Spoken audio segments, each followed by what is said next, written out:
Can you smell us? What's like? We've been having a great time for the past hour or so, chatting about this, that, and the other.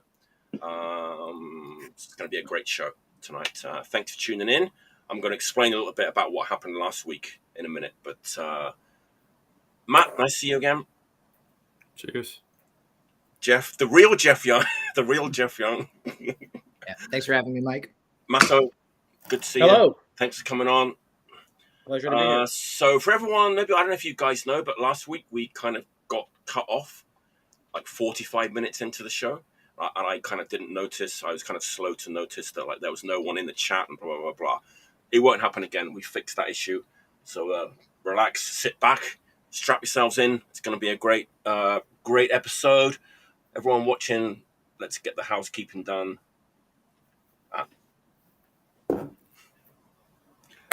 Like and subscribe. There we go. Let's see if anyone's in the chat. It's earlier, but no one yet. But there you go. All right. So as usual, we've each got 5 records we picked out. We've been listening to. We're going to have a good time talking about. I'm really excited about everyone's picks, as I always am. As I just said, like last week, we got cut off early, so I'm going to shoehorn in like 3 of my picks that like didn't make it on air last week, but I'm going to do them like really, really quickly and then move on to my next. So bear with me a little bit on that because I kind of want to talk about these records because they, didn't have a chance last week. So right, spent a lot of time thinking about it. You got to get it out. We talked for like 2 hours and only 45 minutes of it made it onto YouTube. So it's kind of frustrating, right? Damn shame. So yeah, I don't really know why. There's like a connectivity issue between the streaming service and YouTube, blah, blah, blah, blah. But it won't happen again. Don't worry about it. So, shall we get going? Sure. Cheers. What are we all drinking tonight? I'm on my usual. Actually, it's not Sapporo tonight. I'm on the... Paulaner. Nice. I've got the German wheat beer, Ginga Kogan. Cranberry ginger ale seltzer from Canada. Looks delicious. The president actually chose that. Oh, yeah. Good. Great. President's choice. For tonight's show or just like... For the That's country. the generic brand here in Canada. Okay. It's at Loblaws. President's Choice. The President's Choice. Generic brand. Yeah. That's cool. All right. Let's get going. My first pick is actually something that I saw Daniel from Sorry State raving on about last week. And I saw it and I was like, yeah, I've got to pick this up. Am I going to find it? And literally like the next day, I went to Punk and Destroy Records here in Osaka. And there it was in the new arrivals. I've been playing this record to death. I think it's great. It's been kind of glued to my turntable. It's a young band from LA called Personal Damage. I guess they've had a couple of singles out, right? I don't know really anything about this band, but it seems like they're just this fully formed, like young band that are just like, fuck, this album is fucking incredible. It's like they're mining that early, like US, maybe LA kind of hardcore, like Circle Jerks, maybe. It's like super catchy, anthemic, like all these like stop on a dime, like time changes, but it's like really tight and catchy, as I said. And man, I don't know, it's like Daniel wasn't wrong with this description of this because it's fucking great. It looks great. It sounds great. It's on Test Subject Records from Los Angeles. Again, I don't know anything about that label. I think it just came out, right? It's like it's new, right? It's pretty new, right? A couple of months ago, maybe. Right? So they're kind of mining like old, like US hardcore, but it's not like Electric Chair. It's way more like punky than that. It's like more like Circle Jerks, Angry Samoans, but it's got all those great things about it that you love about like old, like US hardcore, like the catchiness, a little bit of like quirkiness in there, like the like catchy choruses. I love it. I think it's a great record. I love that record. The comparison to Angry Samoans is exciting to me because I am Metal Matt because of Metal Mike. So like that's that's stuck to me since high school, and anything Angry Samoans ish, even that's appealing. I mean, it's not as snotty as the Angry Samoans, but it's got that like super like zippy pace to it, and it's super like energetic record that kind of holds your attention for the whole way through. It's fucking great. and it looks great too. Yeah, it sounds amazing too. It like sounds amazing. It's Yeah. big sounding. It's not like raw and like lo-fi, but it works for them. I think I think it's like an analog recording too. Really. Yeah. Fuck. It's great. Yeah, I was actually kind of like, yeah, Daniel, because he's kind of read these reviews, and like, yeah, right. But he was correct with his like review of this because it's fucking amazing. Yeah, Do you know Personal these Damage. cats, Jeff? Are they in other bands or? So whenever I was in LA, like I'm not super good friends with any of the dudes, but we stayed at the place where like the guitar player sings. I think his name is Bungie, and he was in his room alone, and he was just in there smoking weed nonstop and just blasting US hardcore nonstop. It's just like Gangrene, SSD, and it's just like that's just like what that dude does, I think, and I think it shows in that record. Yeah, but it's just got everything that you like about that kind of era of music. It's like but without sounding derivative though. I don't know. Right. And it looks great. So this is the front cover, and then this is like the inner sleeve, just like real like nice aesthetics to the whole record. Beautiful. And I want to show this because I don't think I've ever done this before, but I'm going to do this to this record because it's like it's amazing. Like the design of the like center label is like maybe it doesn't really show up here, but it's like so nice, so pleasing to look at. It looks like a kind of record from the 70s or something. Like it's beautiful. Everything about it's like beautifully done. Like it's the attention to detail. Can you hold up that inner sleeve again?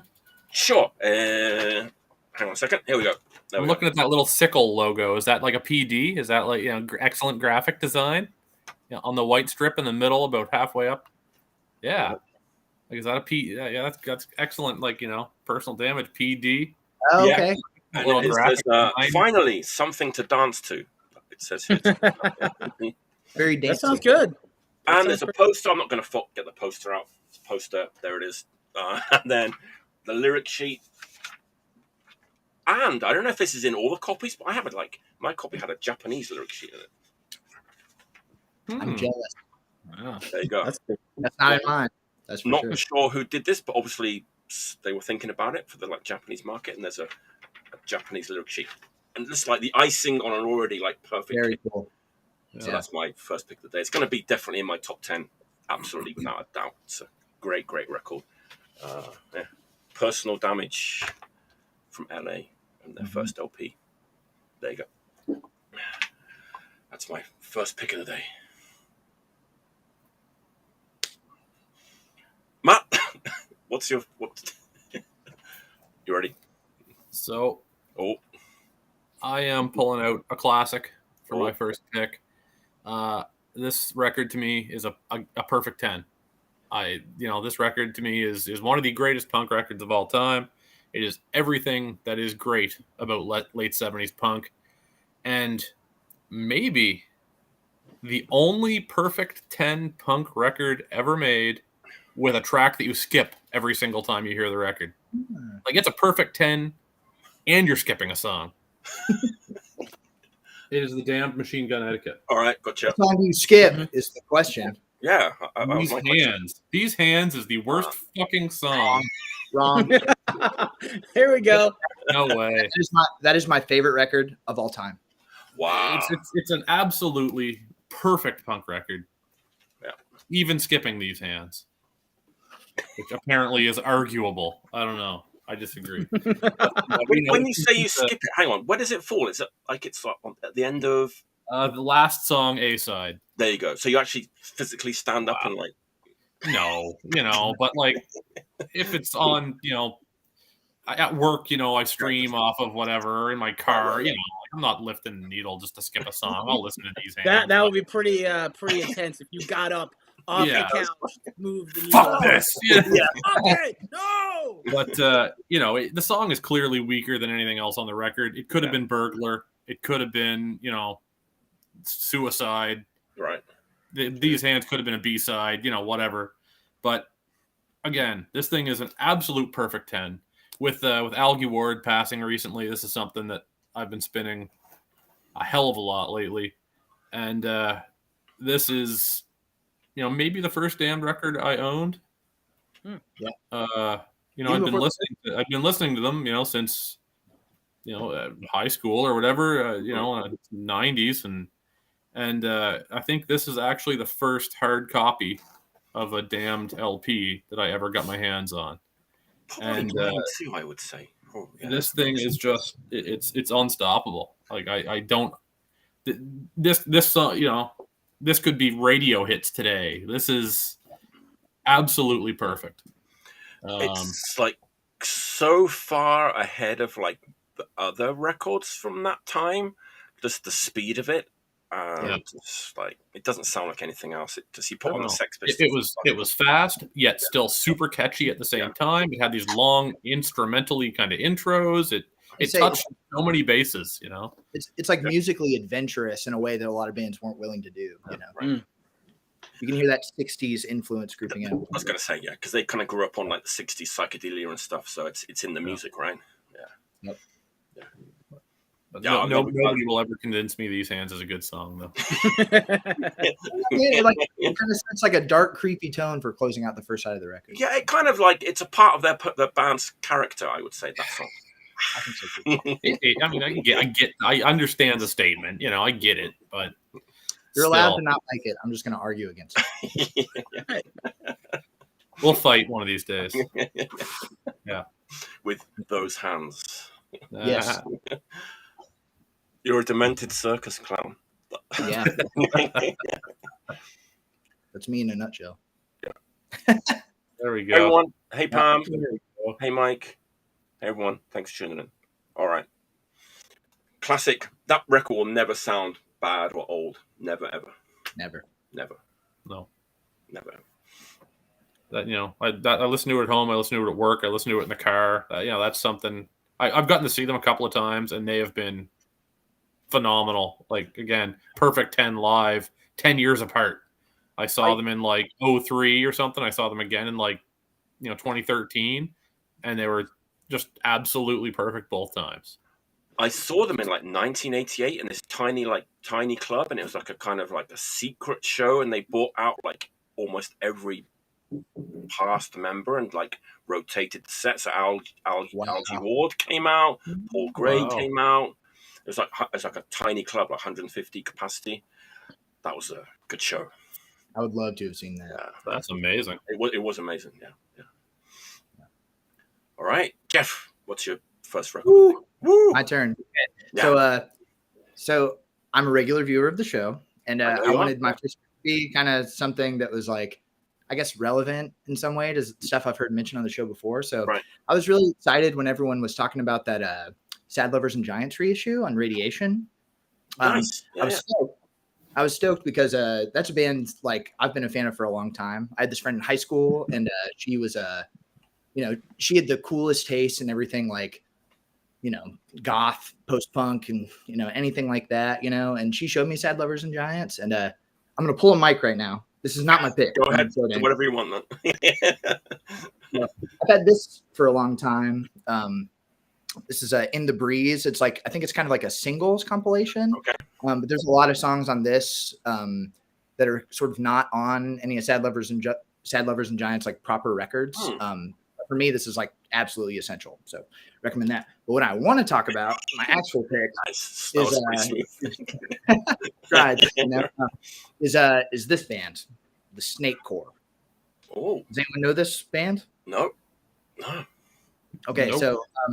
So in Sad Lovers and Giants, like initial existence, I think they were like a pretty short-lived band. Like I think Epic Garden Music was like the sole LP when they first were around, and they broke up in like 84 or whatever. And then this record came out in 85. It's on the same label, Midnight Music. And I'm not sure exactly how many members of Sad Lovers and Giants are in this band. It's definitely not the same singer, but it is most certainly the same guitar player, Simon Blanchard. And if you love that, like sort of single note, melodic delay kind of guitar stuff that's all over that Sad Lovers and Giants record, I think this will be right up your alley too. Cool. But I would say they're like the Snake Core, I think, is a little bit like, whereas like Sad Lovers and Giants is maybe kind of soft and wispy in the post-punk world. I would say they maybe have like a little more teeth. They're like a little more driving, but also kind of like brooding and dramatic in a way. Like there are a lot of moments where like the singer on this record almost kind of reminds me of like the dark moments of like Adrian Borland in the sound. If that's kind of like a fair comparison. I don't know if it's exactly on point or not, but for whatever reason, I feel like this band is kind of like relatively unknown still. And they have some songs, like there's this one song in this record called Save My Heart that I think is about as close as they come to like having like a pop hit sort of. But of course, I think, you know, their sort of distribution. So they definitely weren't making like a music video or anything like that at the time, you know, but it's like the record is great production. It's just like great songs, you know. And just real quick before I get off, there's like a funny little anecdote. I was listening to the record at Sorry State when I was working there one time, and a random customer came up to me and they were like, "Oh, what are you listening to?" And I was like, "Oh, it's the Snake Core." And they sort of looked at me like, "Well, I've never heard of that," you know. And I was just like, "Oh, yeah, it's pretty good, right?" And they're like, "Oh, I thought it might have been like U2." And I was just like, like this, you know, it's not to offend present company or anyone watching, but I fucking hate U2. I think they suck. Like, I guess I could see it because there's like that kind of delay, kind of guitar melodic line thing like the Edge does. But the Edge, I think, is a hack, whereas Simon Borland. It's always crushing when someone compares your favorite band to like a band that you hate, right?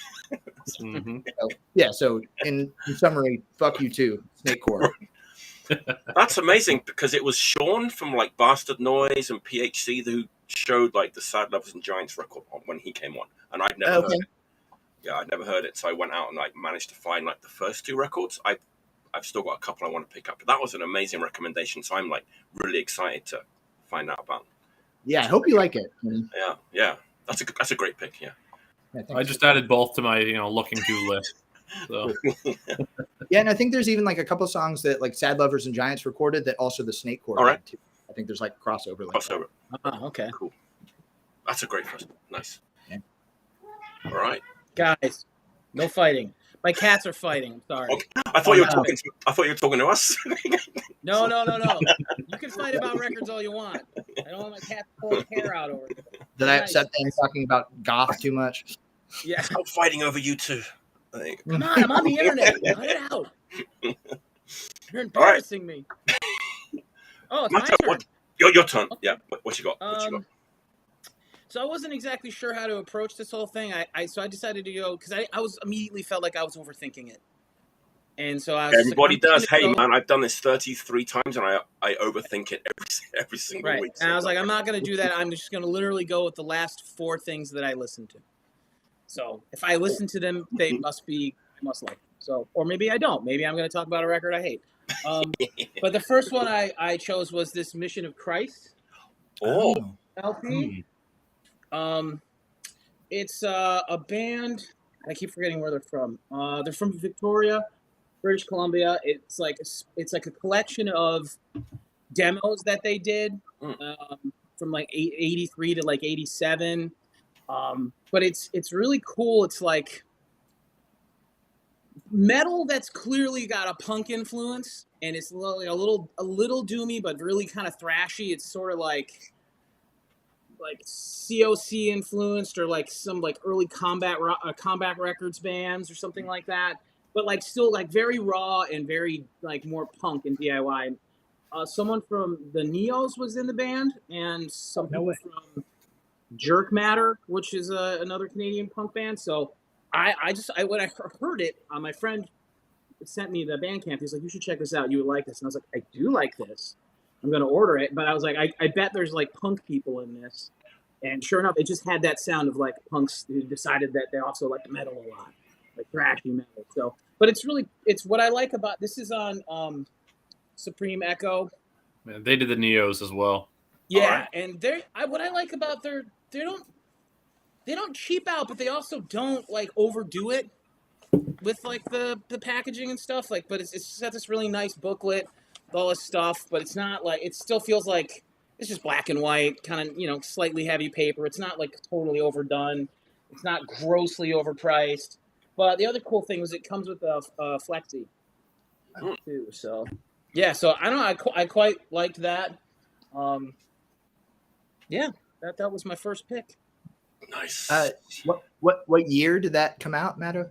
This came out just recently, like just a couple months ago. Okay, they're like a new band.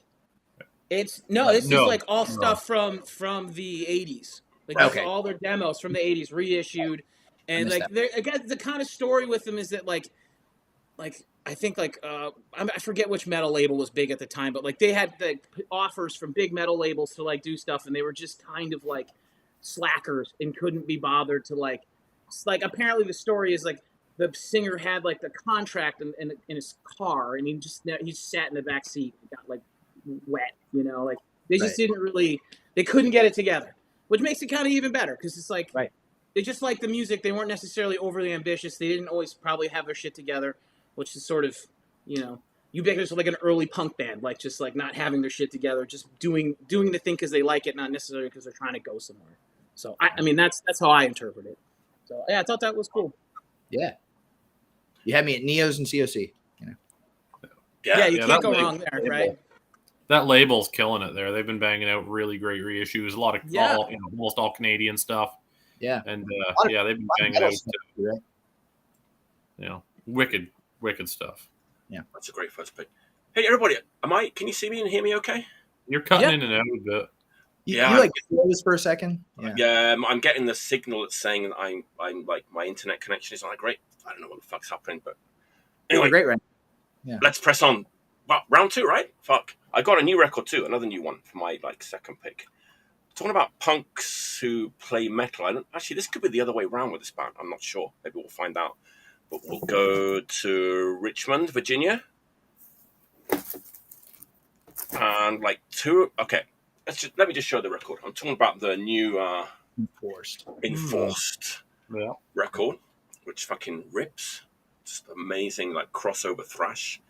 And I haven't heard their first two records actually, but people are saying to me that the second album is the best one. So I don't know. That's the one I missed. I've got the first one. I've got the new one. I'd somehow missed the second one. Yeah, I mean, this is the only one I've heard. It's fucking great. It's like 30 minutes long. It's like crossover thrash. Just gets in, gets out, does what it's supposed to do. Again, like really like good sounding record. People keep saying, well, it's Slayer worship, which I think that's a little bit unfair. I mean, there is some like Slayer influence in here, obviously, but I think they're more than that. They're just a really good like crossover thrash band. Totally. Really, really great. And like, I don't know, like if this is like, it's not a secret, obviously, but I think I didn't know this. So like half of this band is Destruct, right? Yep. Right.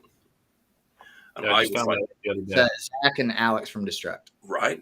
Like I've kind of talked to Pat a little bit about this, and we had a conversation. I won't get into it here, but yeah, it's really interesting. It's like because the drumming on those Destruct records are incredible, and then when you listen to this, you can kind of understand like what's going on, right? Because like they're incredible musicians, and it really like does make a difference to the Destruct sound. But going back to this, it's just a great record, like super catchy crossover thrash, like perfect timbre on the vocals, like not too extreme. Just a great record. Yeah, it kind of reminds me a little bit of Forseen from Finland. I don't know if that's a fair comparison to make. Just nailing that like super aggressive but catchy like crossover thrash sound. And tell me if I'm wrong, wasn't one of these guys in that band Red Death at one point? I'm not sure about that. Maybe so. According to Discogs, like there's like an ex-member of like Red Death, and I love like that first Red Death record too. Yeah. That could be one that's like a little bit slept on if you're into like the crossover thrash.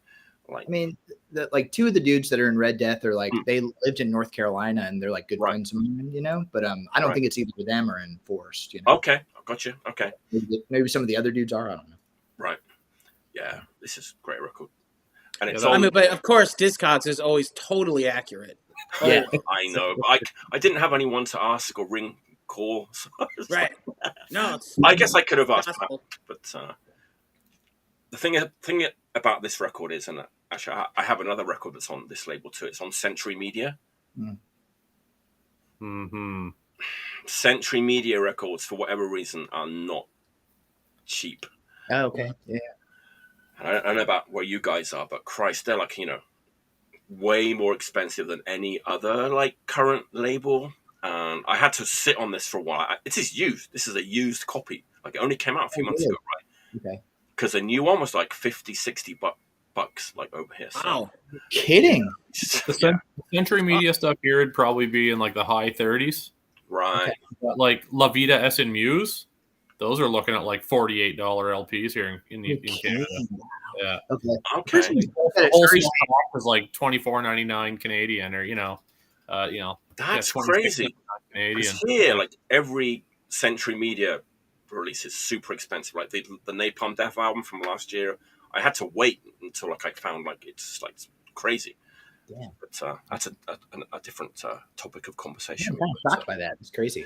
Yeah. But Enforced, War Remains.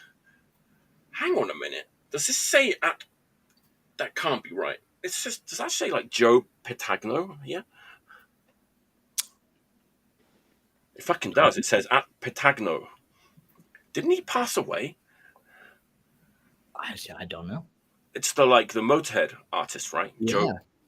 Joe Petagno. I'm gonna have someone look it up. Let us know in the comments who did the artwork for Enforced War Remains. I literally just saw it right now as I'm looking at this. But that's pretty crazy. Yeah. Great crossover thrash from this year. There's been a lot of really good, this thrash revival, kind of this modern, thrash thing has produced some really great bands. And then that spilled, kind of into this crossover thing, right? Making a bit of a comeback. And there's, bands like you said, like Foreseen, just absolutely rule. I think the big one that made an impact is Power Trip, though. Oh yeah, big time, big time. I just picked up that live Power Trip release this week too. R.I.P. Riley. Yeah. What I like about Enforced and Foreseen is they're not too goofy. It's like real lethal and mean. Yeah. It's not. Sometimes that stuff is it's party. Exactly. Yeah. Pizza thrash. It was. Thanks, Rachel. Yeah. There you go. Wow. It's a Joe Petagno piece. I did not know that. I just saw it like Jesus Christ. It's like I missed it. Wow. Pretty wild. That's pretty wild. Yeah. Right. That's my second pick. So I guess I should run in the same vein. I may as well pull my metal punk record too. Do it. Again, this is a classic pull. This is one of those records that made a huge impact on the genre, and may have been the fastest record on the market at the time. Oh, convicted. So I was late to the party on this thing. I only discovered this after Napalm Death covered Lowlife. I somehow or another this thing slipped by me, I guess, and I heard that Napalm Death cover on Leaders Not Followers Part 2, I think, and it's like, what the fuck is this? Like, who did this? This is a cover? Like, I gotta figure this shit out, and finally tracked down an original Canadian Bonsai copy of this thing, and the song's not on the record. Low Life is not on the original Bonsai version because they were going to pull it for a comp.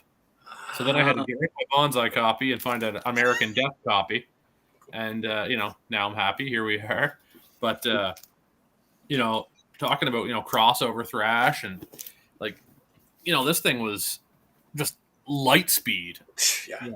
These punk dudes playing just absolute breakneck, could come off the rails at any seconds kind of speed metal crossover, and probably didn't get the money and the sales that a band like that would get now. They were probably a little too metal for the punk scene and a little too punk for the metal scene, and I suspect that they probably weren't a great seller for the labels they were on, but influentially, for that crossover scene and the early grind scene and stuff, like there's not much else out there that beats that. That's a huge record for me now. That's something I go to and listen to again, like over and over and over. I don't think there's much on the market at that at that era that was that fast.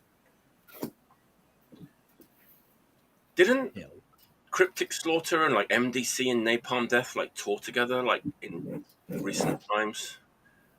Am I imagining that? No, I that just sounds said- about that yeah. sounds about right. Yeah, that sounds about right. It's a classic. I But just Cryptic Slaughter is like not exactly Cryptic Slaughter anymore. It's got Brad singing, Brad Moen, and it's I think 2 original members, I think, something like that, which is better than nothing. But yeah, they were called Low Life for the last few years, and then they got got the rights for the name Cryptic Slaughter again. Okay, yeah. Gotcha. Oh.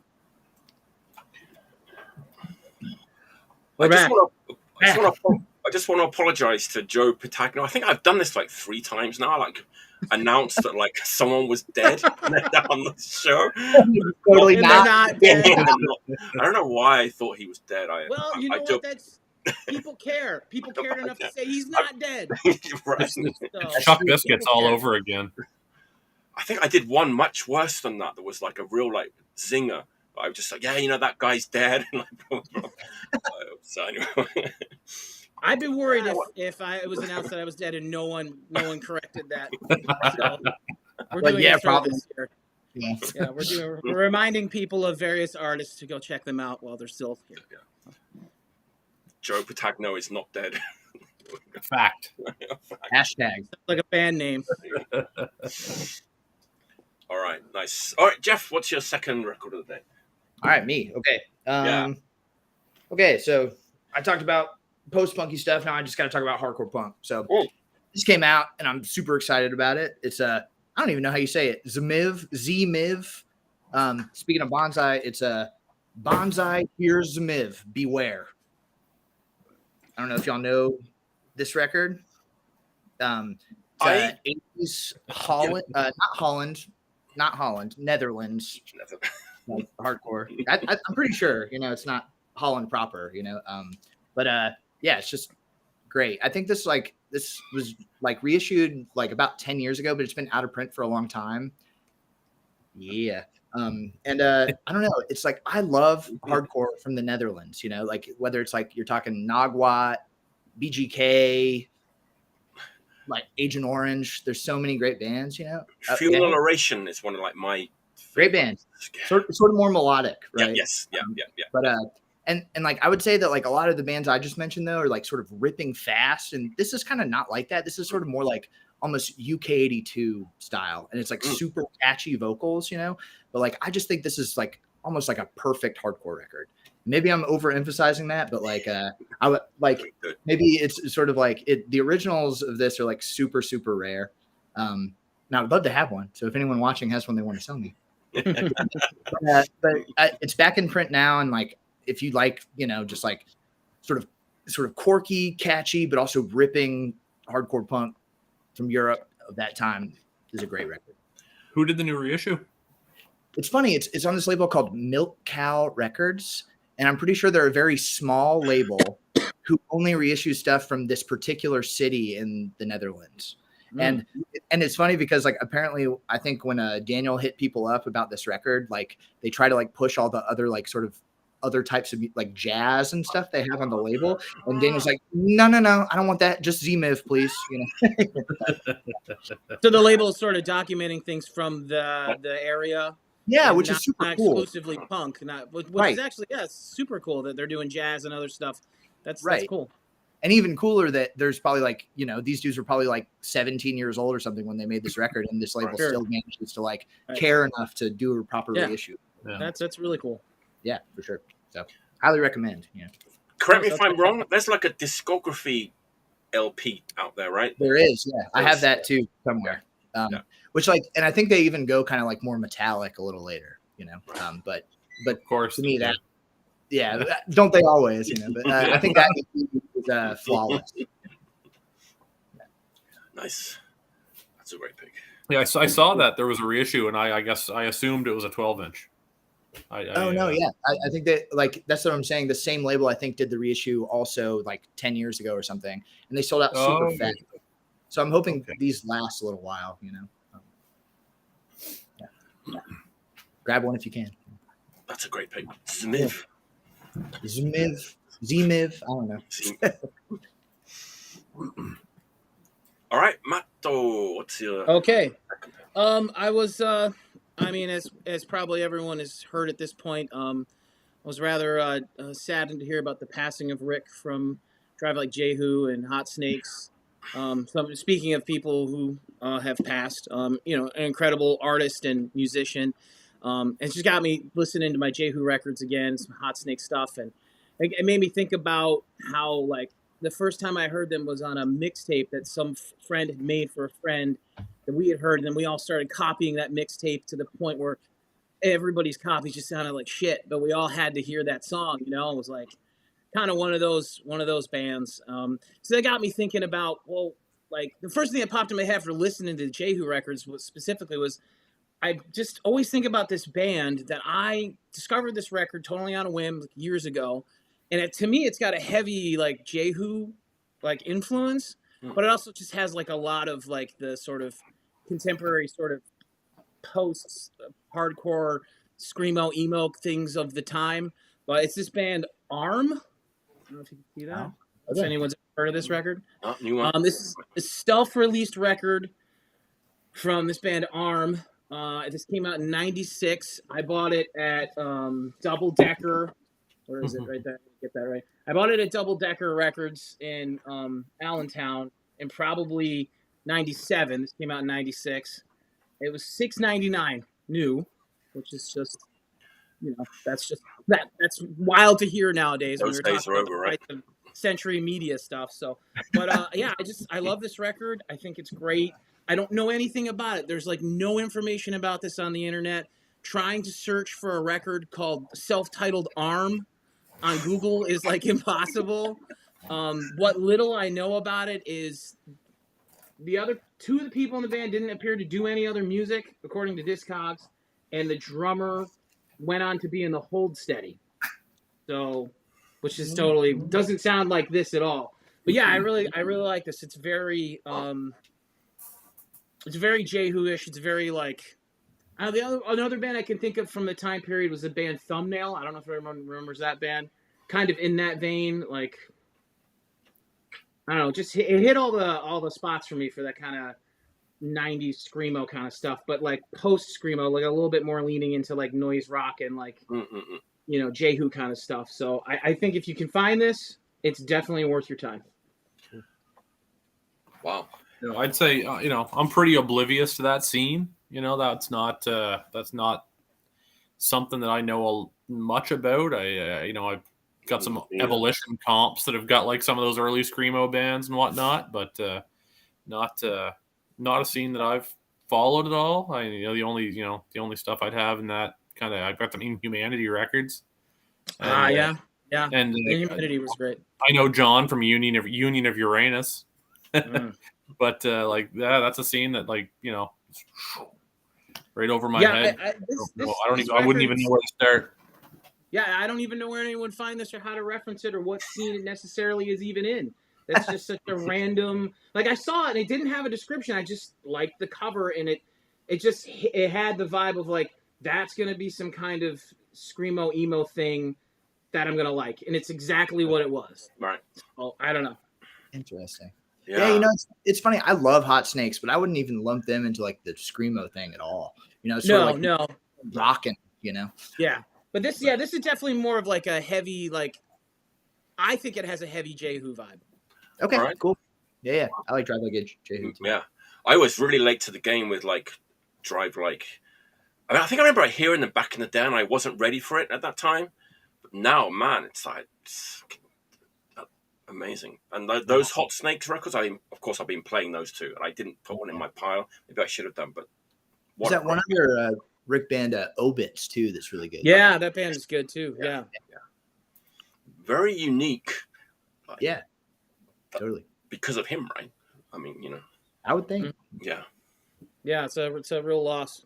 Yeah. What's the name of that Arm record? It's self-titled. It's self-released. Self-titled, no label to reference. Like It's impossible. It's like ungoogleable. It's like so fucking annoying. I'm just dying to get any other information. Like the label arts have like no information. There's like nothing. It's just, but it's great. It's great. Yeah.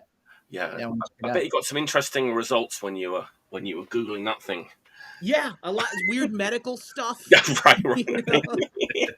Self-titled arm. Yeah. Yeah. Arm/S/T or arm S/T, like, yeah, weird medical devices and something about graphs and scale. I don't know. Probably artwork that would be fitting for the music. No. You know, like, Yep. All right. I gotta get another beverage. I'll be right back. All right. Shall we wait till he comes back? Oh, we may Do a as little well. cheers?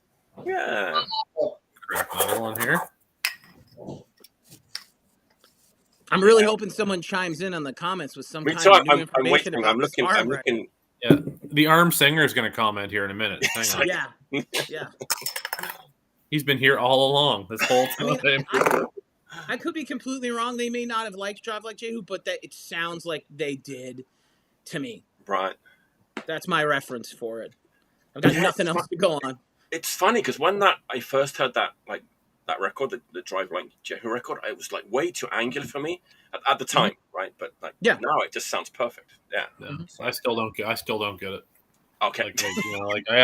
Honestly, Yeah. I still don't get it. It's still It took me many years, to kind of. I lump that stuff in. Again, it's not my scene, right?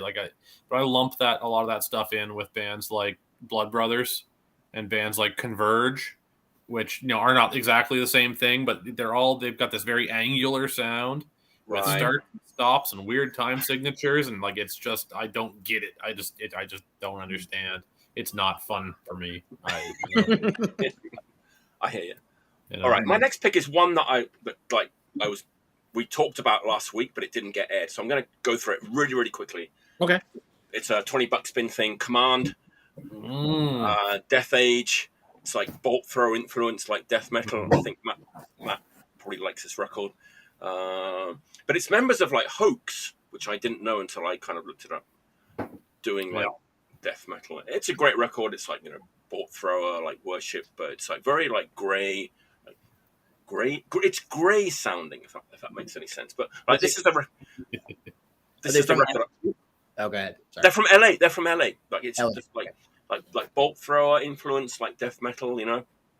It's great because it's 29 minutes long. It just gets in, gets out, crushes you with tanks. It's all war themed. It's funny because so this is one take on bolt thrower. This band Kommand, right? So this is the record I showed last week, and we talked about it, but we don't need to kind of dwell on it too long. But it's a good record if you like bolt thrower, Kommand, Death Age, $20 spin, came out a while ago. It's a great record. But there's this other band that I like too, but they're from Dallas, Texas, and they're also doing a bolt thrower thing. But it's funny because it's they're kind of drawing from the same well, and yet they kind of sound so different. And the vibe is completely different, but they're both great bands. Frozen Soul. Frozen Soul from Dallas, Texas. This is I don't know, man. It's to me, it sounds like it's a death metal take on Eternal Champion or something like that. It's just this super, it's epic, super epic sounding record that kind of builds up this atmosphere throughout the record, even though they're based in kind of a bolt thrower influence, and it's all ice themed. Jack Control is involved, so he kind of nailed the sound on this. It's pretty cleanly produced. It's not cavernous death metal, but it just works. It's just this beautiful, huge production.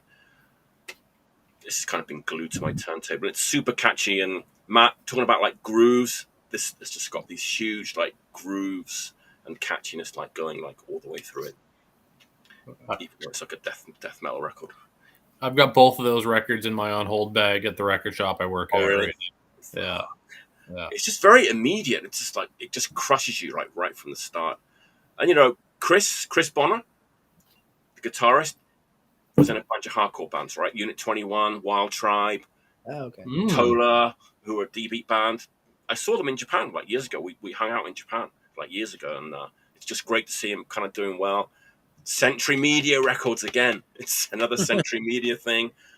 I had to wait again. This is a used copy, even though it's kind of it's a new release.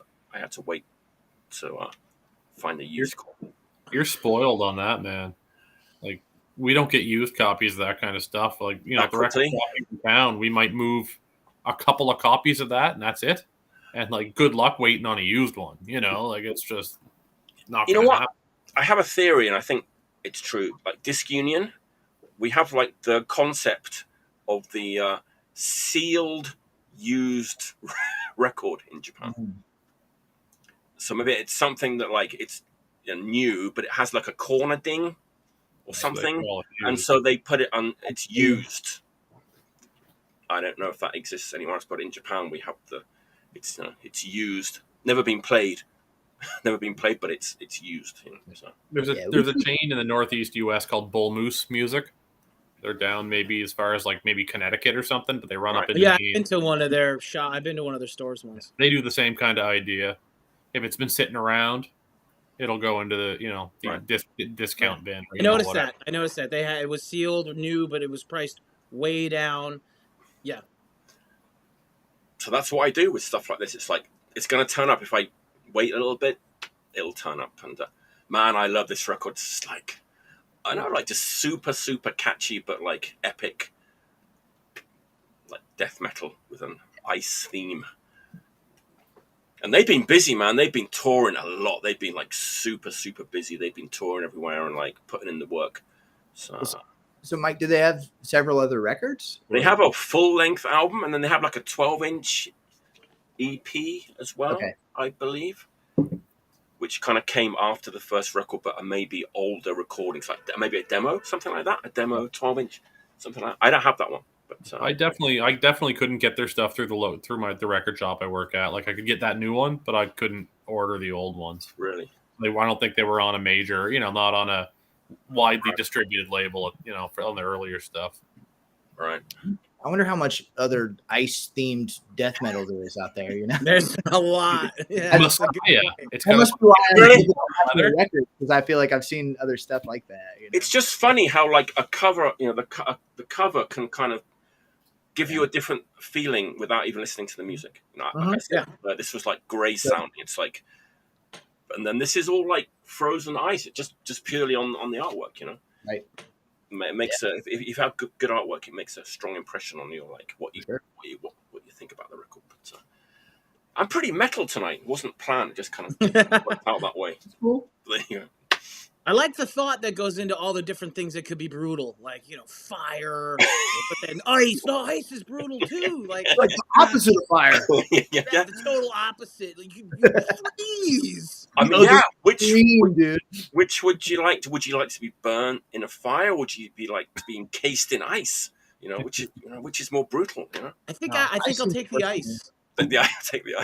I take the ice. Me too. Or run over by a tank. By Kommand. Yeah, probably run over by a tank. Actually, this is just over. It's yeah. If I had to choose between the three, tank. Tank. I'm switching to tank. Yeah, I'm switching to tank. Yeah. That would be the quickest way to go, right? I think so. Yeah. All right. Anyway, swiftly along. Matt, what's your? So I'll pull my metal record tonight too. All right. So black metal. Black metal's one of those interesting genres that's got all sorts of bullshit and scumbags and fucking RAC black metal, and it's a tricky genre. I've worked in a record store for a really long time, like 17 years.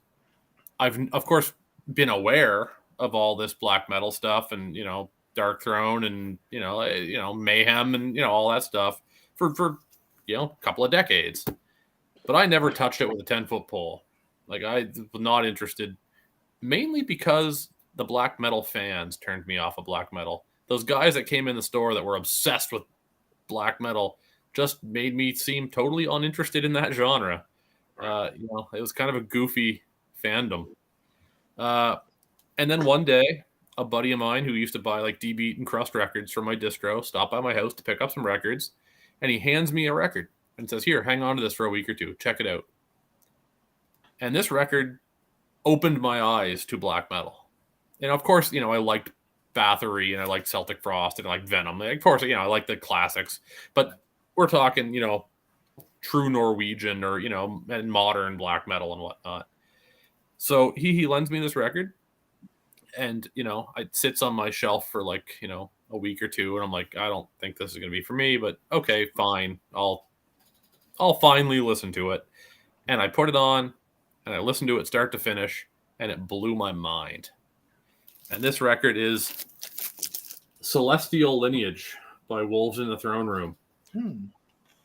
So this is like a very ambient black metal record where there's a lot of soft, gentle noise with ethereal female kind of chanting vocals, waves of sound just caressing you, and then it'll rip into, you know, this full-on black metal raw beat for, you know, 4 or 5 minutes, and then it slowly turns back into this gentle atmospheric thing with, you know, maybe the sound of them sharpening a blade in the background and cave noises, and, you know, like and it totally kind of turned my brain around on this whole thing. And now, you know, in the last 3 or 4 years, I've kind of delved a lot deeper into black metal, and it's all because of this record.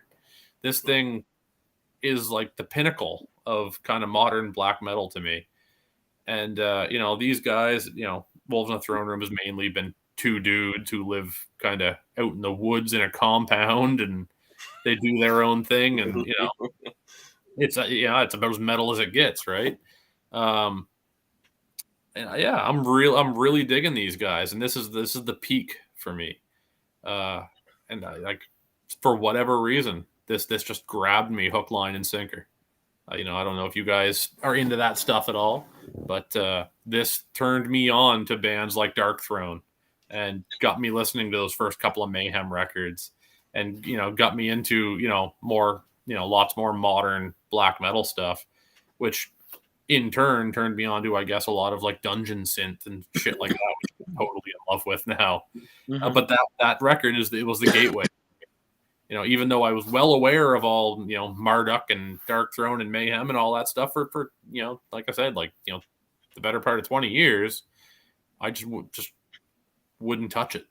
And this thing opened that door for me. And so it still sits at like kind of the highest peak of black metal for me. Wow. And I love it. Just, yeah, start to finish. That's one of those records that I'll put on and listen to for 70 minutes or however long that double LP is, you know. It's just all the way through. I can't stop that thing. Matt, tell us the name of the album again. Celestial Lineage by Wolves in the Throne Room. Okay, I'm gonna give it a go. Yeah, I've definitely heard of that band before, and honestly, like you saying that you wouldn't touch the other stuff with the 10-foot pole makes me interested, because neither one, you know, like, right.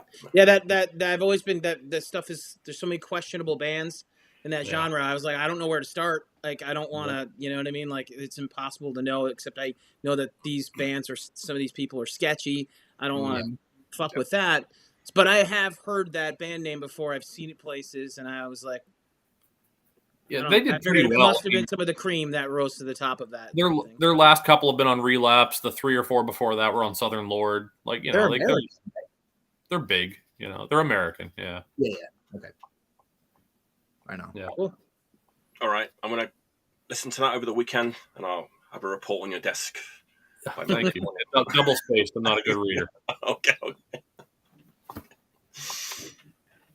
All right. Oh, Jeff. Oh, it's me. Okay. Yeah, you're up, man. You're up. Well, I feel like my next pick couldn't be farther from that. This is like the one. This is the one new record I'm going to show. So, like, my band just got back from being on tour, and we played with this band in Cleveland, The Hell. This record just came out on a label called Not For The Weak Records, which is like out of Virginia. And I had heard about this band sort of leading up to it, so I was very excited. And it's sort of like, I don't know how to describe it. It's like it's hardcore punk. It's fast, but then like the guitars are like very clean, and then like the singer sort of like attitude and stuff, he's very like sneering and sort of aloof and stuff. So like it almost like makes it not feel like a hardcore record. It feels like a punk record that just happens to be really fast. You know, he's sort of like like not quite like Stiv Bators, but he's just like, there's kind of a Dead Boys thing going on. It's very like almost like, I don't know. So they have a thing on the insert of the record that is like, this goes out to all the bad dudes or something like that, you know? And it's just like, and it's just funny because like Cleveland seems like the kind of place where you'll find a lot of bad dudes. I think they're living up to like the place that they're from and stuff, you know? And then when you listen to the record, like that attitude totally comes through. But then playing with them, they're all like super nice and stuff, you know? But not to wreck their reputation or anything. It's just like, it's like 10 songs that just like blaze past you, and it's just like every song just has killer riffs, almost like Poison Idea-esque sort of, you know, but like not metallic at all. Right, like, jangly. Yeah, jangly. Like, and just like, I don't know, it's that like perfect, it's the thing that just gets me, that don't know, you know, it's just that like, it's just that thing, you know. And I don't know, I think this is just like, they just came right out of the gate with a full length, and I just think it's fucking great. It's a great looking record. You know, it's funny enough, the band that I was on tour with, the singer of our band, his name's Keith. He does a bunch of artwork, and he did the artwork for this record. Oh, cool. That's sort of his signature style right there. You know, I like that that's on the back and not on the front.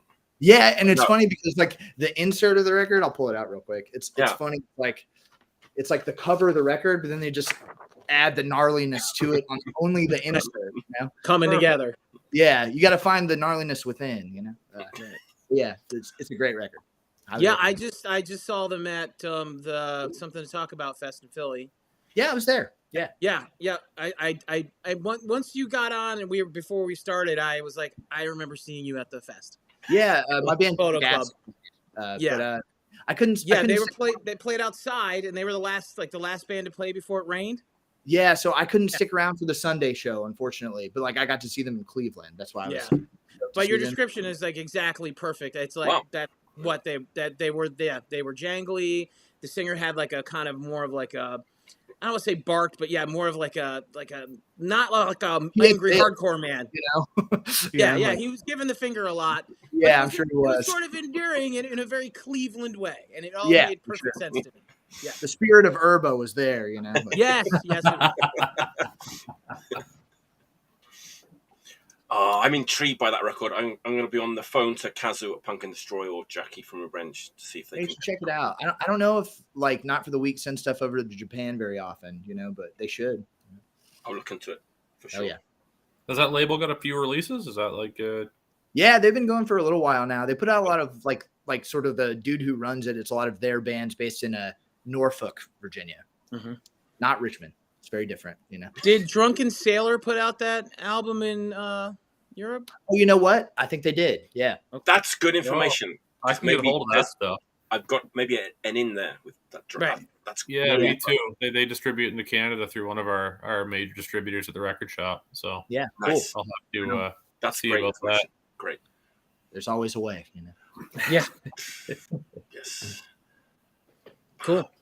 I'm excited. Lots of things to be excited about today. There we go. Hell yeah. All right, Matto, what's your... I'm sorry, I keep saying your name as if I was a Japanese person. That's cool. I like it. Awesome. I'm basically Japanese at this point, so I do apologize. My next pick is this record. This Crude record is, it's fucking so good. So blown out. It's short. It's got the most anthemic guitar leads. The fucking vocals are great. Like, I just never get enough of this record. Like, I have, I think, 2 different cassette burns that I burned. I like ruined the tapes from playing them all the time in my car. Like, it sounds even better on cassette because it's even shittier. Like, it's just, I just fucking love this record. I just can't get enough of it. Mine is the Feral Award pressing. Okay, there's a Japanese one too, right? On Straight Up Records. Yeah, the Japanese pressing was. Oh God, I can't. I think it's Straight Up Records.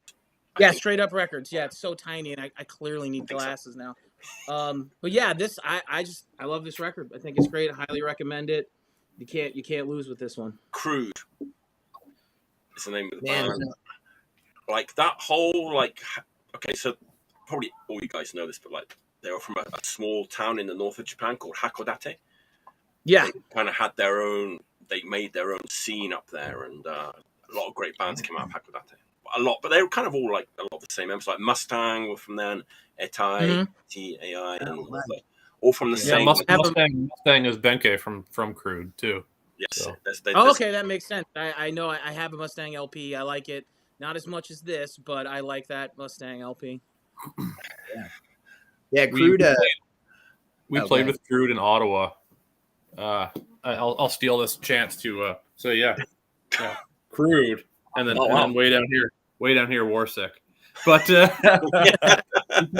festival in Ottawa, Bleak Life Fest, and they brought Crude in from Japan, and they were the nicest fucking guys in the world. They absolutely fucking killed it. 3-piece. Refused, would not take. I want some for myself, and I got to bring some home for my buddy Daryl too. And they wouldn't take my money. Like there was such absolute sweethearts, and, like us being way down on the bill, and them playing like headlining. When we got off the stage, they called us over to get pictures with us, and it was just like mind blowing that like Crude, this band I love, right, is asking us to take pictures with them, and like super nice guys. What genuinely nice fellas. It was fantastic. I think, well, I kind of know that they were very influential in the fact that they traveled a lot, and because they traveled a lot and came back with positive stories, a lot of other Japanese bands like took the plunge. Okay, we want to do this now. Right. And That's awesome. They were kind of trailblazers a little bit in like traveling to Europe. And a win for all of us. Yeah. Those early Crude records are amazing. They kind let's not get into it too much, but they kind of they took a big step down like later, and they're still going. But they kind of live in this house, and they have their own studio in their house, and they just release recordings that are basically just like live rehearsals almost, and they put them out and stuff, which is kind of really cool and like DIY. But they don't always make for like the best listening experience. Let's put it that way. But, Crude played in Raleigh, and I was like 14 years old at the time, and I wasn't allowed to go to the show, and I'll regret it not seeing it. One of those. Yeah. But now I'm all grown up, and I can go to whatever Japanese hardcore. To whatever fucking show you want. God damn it, Mom, I'm going. It's kind of nostalgic for me too, because those bands were kind of starting out and active when I first moved to Japan. So it kind of brings back a lot of memories of like going to see them and stuff like Mustang and Crude, and when they would like tour in like February around Japan like every year. Mustang and that band Blowback from Niigata. Oh, and that record's so great. There, $5 LP. There's a $5 LP. I was just going to say that. There you go. Like great Japanese hardcore that won't break your wallet. Like from that era. That's a great example of so let's all think about like records. Great Japanese hardcore like that, and Mustang and Blowback that's still out there. Go get it, because it's still out there and you can afford it. It's not like a record that I'm just thinking of that I always think of when I think of this. I sometimes will put it on after, and I don't know that they're necessarily even related in any way other than they're Japanese. The Charm, that band Charm. Yeah. That 1 7-inch that they have, there's just 1 7-inch that is like absolute perfection. It is so blown out, and it always kind of, I felt it was like akin to this in terms of like it's just ripping raw, like just but the first song on this, the Stand and Fight Again, that's one of their hits over and over, and it's such a there everyone's like doing this. Yeah, it gets me goosebumps. Yeah, it's giving me goosebumps actually thinking about some of the times I saw them, and like that's a great pick, and a great cover art with the ostriches. Yeah. Ostriches on it. In my mind, I always thought of this as like some sort of like bleak Mad Max world where like there's just random like ostriches and, like this is awesome. They're like food, you know what I mean, or they use them to like turn a wheel to make fuel or something. I don't know. That's a nice positive way of looking at that artwork. Yeah. Also around North Carolina, a lot of people who saw that show would always be like, "Attitude Crude, dude." That was dude. Like the tagline. Attitude Crude, dude. That's awesome. Yeah, a great era of like Japanese hardcore that's still available for people who want to buy the records. Yeah, the Feral Word stuff's not expensive. The Deranged stuff's not expensive. Like, definitely worth picking up. I literally still have like brand new Feral Word stuff in my distro. That's kind of a shame. Yeah, that's wild. Yeah. Get on to Matto if he still needs some old Feral War records. Got at least 2 Criminal Damage LPs right there. People people buy are those right away. people are looking for that Criminal Damage. They're like, fucking so Well, expensive. Instantly, dude. They're not looking hard enough. Yeah. I don't have a cool distro. I don't know. They're just sitting there. What are you doing with your life, people? Get on to Matto. He's got those Criminal Damage records that you've been paying like $70 on eBay for or whatever. It's so insane. Right. This is another one that I showed last week, didn't get aired. I'm going to tie it in with that Crude pick. It's a totally different style of music. It's a current band. They're from Austin, Texas. Are they a black metal band? I don't think so, but people like have said, but I don't think they are. But this band, Ninth Circle. From Texas. From Texas, yeah. Disemerge. It's kind of like just like black and thrash.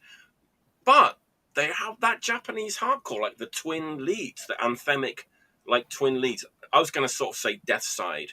They have this big like Death Side influence, but seeing as Matto had mentioned Crude, I'm going to say Crude as well. They have those like big like twin guitar leads like all the way through this record. So it's basically like a kind of hardcore record, like with some like black metal influence. But I guess they're a bunch of punks, right? I think so.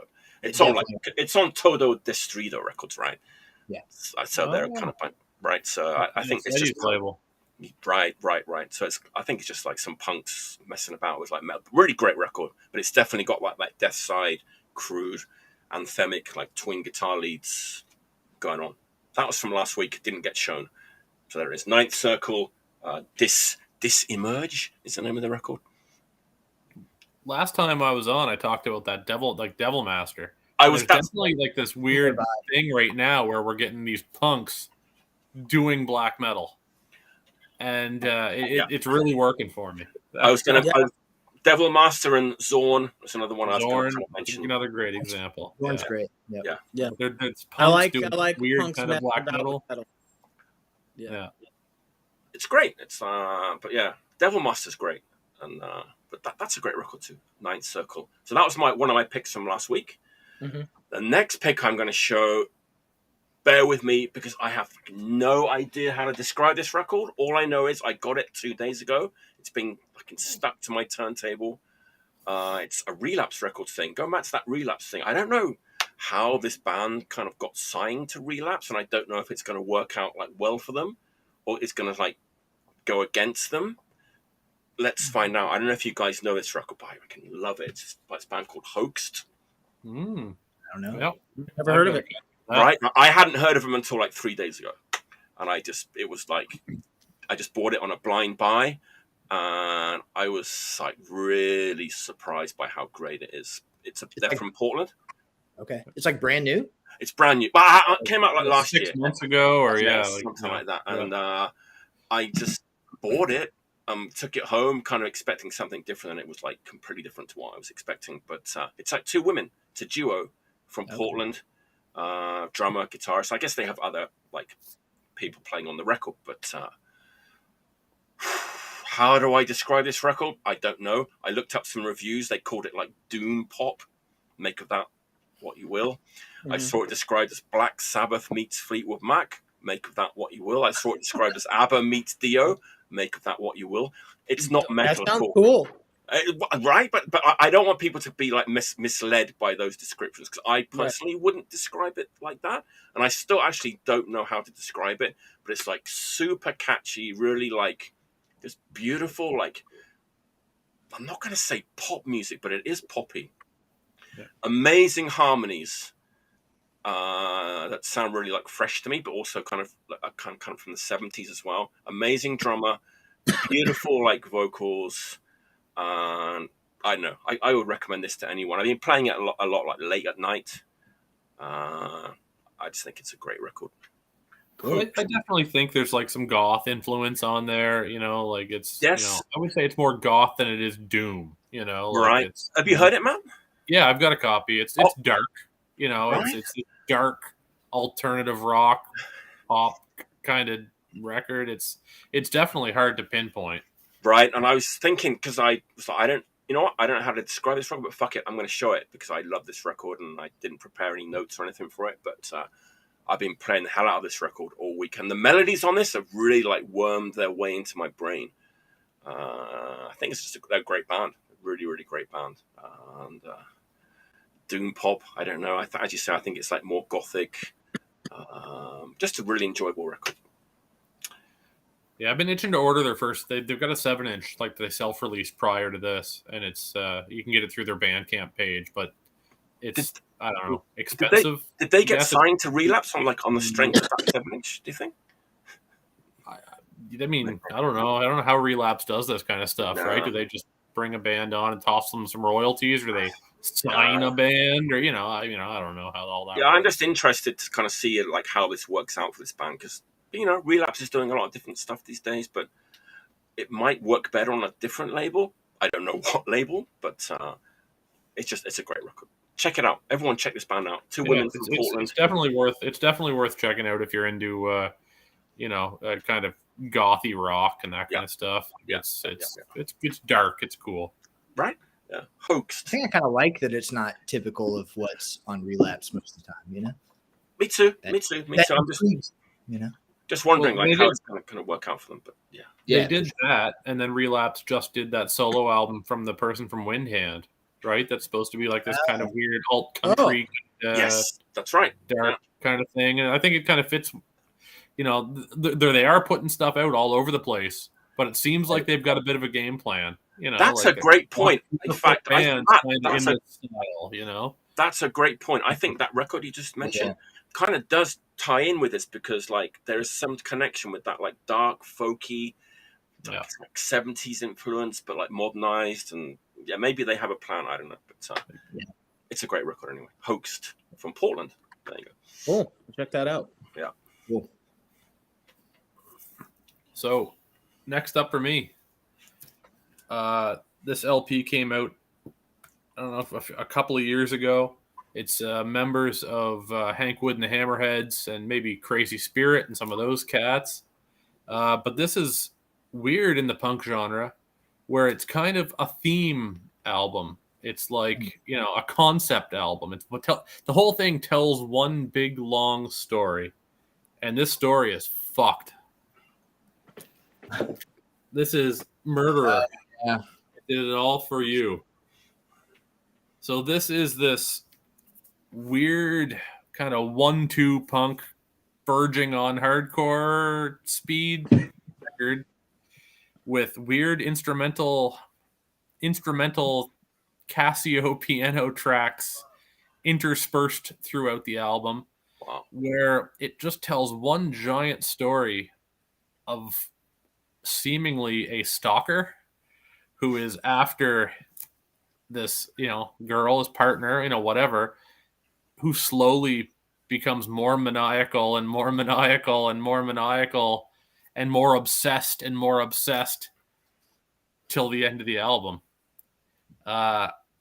It's and the recording, like I said, it's kind of like mid-tempo punk, just not quite hardcore speed thing. Yeah, Poison Ruiny's like not a bad kind of description. But it sounds like Samhain Initium. Hey, Angela. The recording has that Samhain Initium sound where it's a little muffled and echoey and a little lo-fi. I actually I sent this to, I listened to it. I loved it. It was a bit of a grower on me. I listened to it once. I thought, wow, this is really cool. And then I had to listen to it again, and I had to listen to it again, and I had to listen to it again. And every time I got a little more, and it got a little deeper, and it sunk in more and more. You okay? I started sending it to some of my friends. I'll be okay. Okay. I started sending it off to some friends, saying, "Hey, you got to check this thing out," because it was worming its way into my brain. And one of my buddies said, "It sounds like Initium," and I was like, "Holy fuck!" And I put on Initium, and wow, yeah, the recording, the mix sounds like Initium. It's that same weird, kind of muffled, dark, echoey sound, and I'd love to see these guys do something else because this thing just absolutely killed. I think Toxic State probably sold out of these pretty quick when it came out. I don't think it's ever had a repress. I think it's like in bands now, Yeah, all these guys are, doing other things, and but this this is definitely something worth checking out. And it's weird and it's spooky and it's you got to dig into this. It's like I said, it was a real grower for me, but years later, this thing has stuck big time. Is that the record where it's just like it has that one song that's like something about my piece of candy? Yes, it is. Yeah, yes, it is. I remember that record. Piece of candy. Yeah, awesome. But it has multiple songs with the same title, You and Me, and You and Me Part 2, and Perfect and Perfect and Another Perfect. It really gets inside the head of this kind of thematic character that all the songs are about, and how off kilter this guy is. Yeah. It really it tells this story in this a sociopath kind of scenario. Wow. And you don't see a lot of like punk concept albums. That's kind of I can't think of more than this right off the top of my head. Yeah. But it definitely is one big story, across this LP.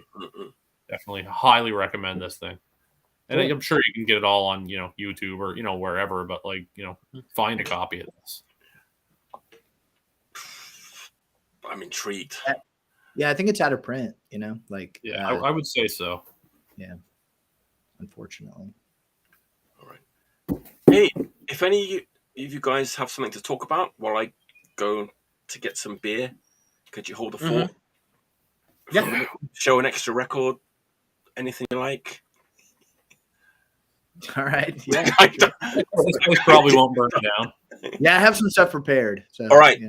Go ahead. I'll be back in a second. Right on. I don't at all. Could you show us other Jeff Young's #1 pick? Yeah. Sure, yeah. Oh, do you have he anything really the other Jeff Young might have chosen? He really likes Pabst Blue Ribbon. I don't know if you're familiar. No, I don't know. It's kind of weird. It's weird with the host leaves, What are we supposed to talk about now? Whatever we want. You're so right, dude. You go first. Well, okay. London After Midnight. That's what I want to see. That's some murderer shit right there. Hell yeah. I used to have that framed on the wall for the longest time. Why? It's so scary, dude. Look at the teeth. He's got like 100 of them. Oh, I see him. Yeah. 1, 2, yeah. Awesome. Man, you got a lot of records behind you, dude. I have 4 or 5. 4 or 5 records? Yeah, I can see. Yeah. I got a couple. Yeah. I've been buying pretty hard for a lot of years. How do you sort them? Alphabetical. Okay, strictly alphabetical. No genre, no ridiculousness like that. But soundtracks, comps, and splits are on a separate shelf. Usman, who we discussed earlier. What's that? I didn't mean to interrupt you. I'm sorry. Usman, who we discussed earlier, he sorts by country because he's so nerdy about international hardcore that he has records to have the sections of different bands from different places. Day Essig, he just put out the new comp Murder. What's that? He put us on my band Warsick on a comp recently. He did a comp a couple of years ago called Fuck 2020 or something like that. Okay, and he just did a new one, just released it called Murder. Cool. And we're on it, and System Shit from Canada are on it, and a bunch of it's pretty cool bands. Mm-hmm. He, I believe, when he posts all his records, he's got the year like taped to the front of the record. So I suspect he's sorting by like year of release, which is mind-boggling. Alphabetical is the only way I'll ever find anything. That's actually a really good question because I do alphabetical, but it's not in any order within the letter. Dude, I feel like if my shit was sorted by year, I'd be like, "Fuck, what year did that record come out?" Yeah, I just like A. It's A. Inside A is a total mess.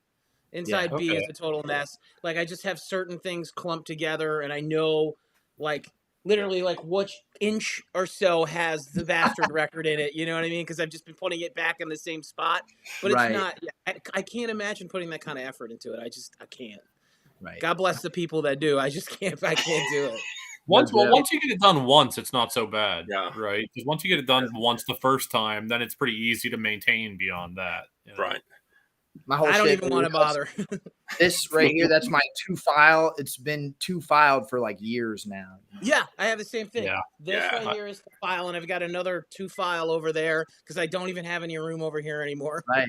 I have like I've the got floor. my- Everything I buy like goes on the floor first, and then it Right. goes on the to file Oh. shelf. The floor. Yeah, that's like. I've got all my 2 files filed, except for like what I listened to at the record shop last Sunday. Because Right. every Sunday I bring in my own stuff to listen to, because that's 7 hours of fresh music I can put in. But my to be listened to is like 8 or 9 cubes of of one of these shelves, and then on top of that probably 3,000 7-inches, couple thousand 7-inches anyway that I haven't listened to yet. Like I got into a point where I was buying in such bulk. Do you guys remember Titus? He used to run a big distro down in Texas. It was like the biggest distro in the States. And he shut his distro down like a number of years ago. Titus? Yeah, his name was Titus. Don't know. He shut his distro down like, I don't know, 7 or 8 or 10 years ago. And he liquidated. And I just bought stock like crazy. Hell yeah. 100 7-inches, $100 sold. Give me 500 of them, or whatever. And it's just, I'll keep it till I get to listen to it at least, and then I'll decide whether I want to sell it or put it in the distro or whatever. But like I bought in such bulk, I just never was able to catch back up.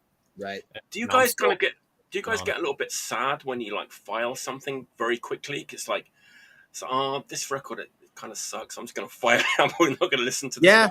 Yeah. I tried to stop doing that. If I feel like I'm giving up by filing it, then I just gotta leave.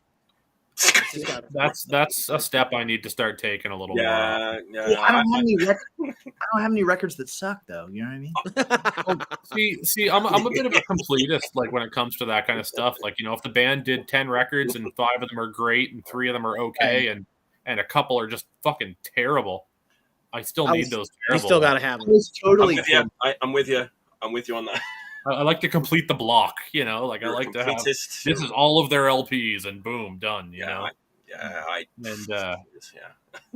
at one point I was thinking like, okay, if I buy a split by a band I love and the band on the B side is band I don't know, now I've got to get all their records because I got one piece of their catalog. So now I need, it's a vicious cycle. I love it. I should go to the toilet more often. These interesting conversations will happen. Matto stuck down there? Oh, yeah. He looks like, oh, no. It's okay. Whoopsie. It's okay. He might be having a stroke. There he is. Oh. I'm shocked by your guys' behavior. Where were we? Jeffrey. Is it me? Jeff, it's your 4th record, right? Yes. All right. Okay, so I would be remiss if I didn't show anything from North Carolina. So I'm from Raleigh. I was born here, and I've always lived here. I've considered moving many times, but I have not. But for me, if you're talking North Carolina, this is an all-time classic. This is the Why Are We Here compilation. Yeah. I don't know how much people are super familiar with this, but notably COC, like Corrosion of Conformity, is on this, and it's came out in '83, I'm pretty sure. And so it's like recordings of theirs with the Eric Ike lineup before Eye for an Eye came out. But the other bands that are on this are so good. And it kind of makes me wish that they had other records. There's a band on this called Bloodmobile, and they're kind of like the snottier, sort of more straightforward contingent of the record. And then there's another band called Stillborn Christians. And they almost sound like Midwestern to me in a weird way. Not that they sound like Mech Mensch or something, but like it's like there's almost like sort of a post-punky kind of inflected, dissonant sound to the hardcore. But most importantly to me, there's a band on this record called No Labels. And No Labels is a band from Raleigh that is Corrosion of Conformity affiliated. both Reed Mullen and Woody Weatherman were in No Labels. And they're on a compilation called No Core also. That's so awesome. But they released this this tape that kind of, I think, was in small circulation called Jane Doe, and it's called the Jane Doe demo, and there's bootlegs of it, but the bootlegs sound terrible. And Ricky Hicks, the guitar player who is sort of the brainchild behind No Labels, he still lives in Raleigh. And I hope I'm not spilling the beans too much, but me and Daniel have met up with him a couple times, and he's the nicest guy, and he just has a library of old North Carolina stuff. And the Jane Doe recording on those bootlegs sounds awful, but I heard a CD sort of master of it that this guy, like, I don't know if you're familiar with Mitch Easter, but he like master on it, and it sounds like an inner ear recording or something. It sounds like something that could have been on Discord in like 83 or something. Wow. That's cool. And I think the plan is for Sorry State to put out that recording the way it was supposed to on an LP for like the first time, the way it was supposed to sound.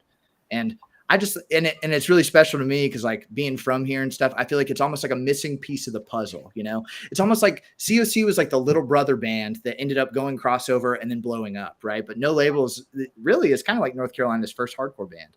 And I think a lot of people don't really know about them. And so I'm really excited for that to happen. But even beyond that, their 2 songs on this 7-inch are amazing. And all the songs on this are amazing. And this is, me, an 80s hardcore classic. So anyway, that's my 4th pick. Did that No Core get booted like a couple of years ago? Yeah, it was on an LP for sure. Yeah. I have an old. I never got a copy.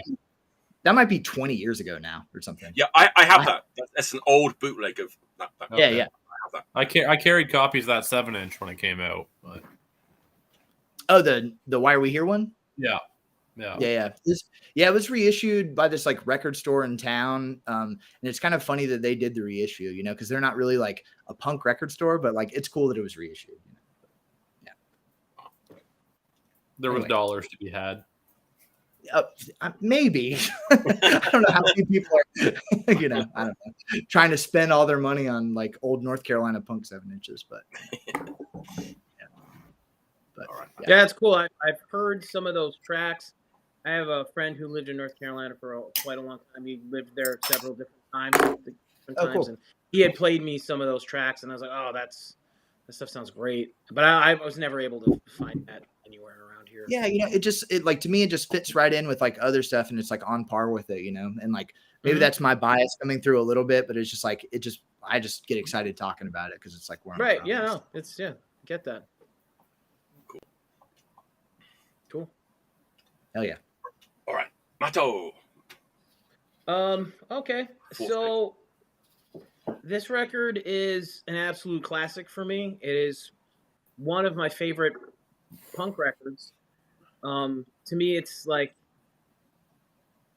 I don't know how many times we've all seen Angry Man screams over loud music. Like that's, you know, we've seen that a lot. And Not it's familiar. old. What do you mean? Right. But like, I feel like this record is an actual like unhinged, completely scathing, angry. Just this is the punk record that they were talking. This is the punk band that they talked about in the '80s that was ruining your children. You know what I mean? This was the ABC After School Special Terror that was like just ruining the communities everywhere. I love this fucking record. You know? Yeah, exactly. Like I first heard this when I was in 7th grade, and it blew my fucking mind. And it has never gotten stale. It is as visceral and angry and unhinged and just manic and snarky and sarcastic, but super intelligent and really scathing. And everything all the lyrics on here and everything Doc Corbin Dart sings about is still sadly relevant today. Like sadly so. And so it's like, you know, for everything that you may or may not know about his history, like it kind of makes sense that he wound up putting out a pop record 2 albums after this. I don't know if anyone's ever heard his solo album. I haven't. It is amazing. You should definitely check it out. It's also on Alternative Tentacles. It's kind of like, I like to think of it as like if he like put out an album that was somehow like influenced by him listening to like, I don't know, like watching too many John Hughes movies or something. It's really sweet and it's really sad, but it's his voice singing sweet, sad love songs about someone who passed away. But anyway, this is incredible. I will never get tired of this record. It is an absolute classic for me. It's amazing. And I was having a bad day at work the other day, and I put this on in my car, and I drove home really fast. And so that's why I was like, I'm gonna talk about this one. So what's the holdup on the reissues on those? Right? What's the story? Right? Like I don't know if I have a friend who's like kind of connected to Alternative Tentacles in sort of an off kilter way, and he told me that they may actually be repressing that, which I was like, that's the greatest news, and I will buy like 5 copies for my distro. I don't care if no one buys them. I just feel like it has to be in there because it is a foundational like kind of record. You know, I have that one, but I'm missing the other one. The Wisconsin, is it? Like I'm missing. Wisconsin is a departure, but I also think that record is great. I love Wisconsin. I love Wisconsin. It's an amazing record. So if you were to take a few steps beyond that and lose all the aggression of like the guitars and the screeching and just have the more melodic stuff, that's his solo album. Right. And it has a picture of a gravestone with the name Dart on it. I think that's the cover. Black and white. It's very bleak, very sad. It's all worth checking out. I don't know about that other Crucifix album that came out like much later. Right.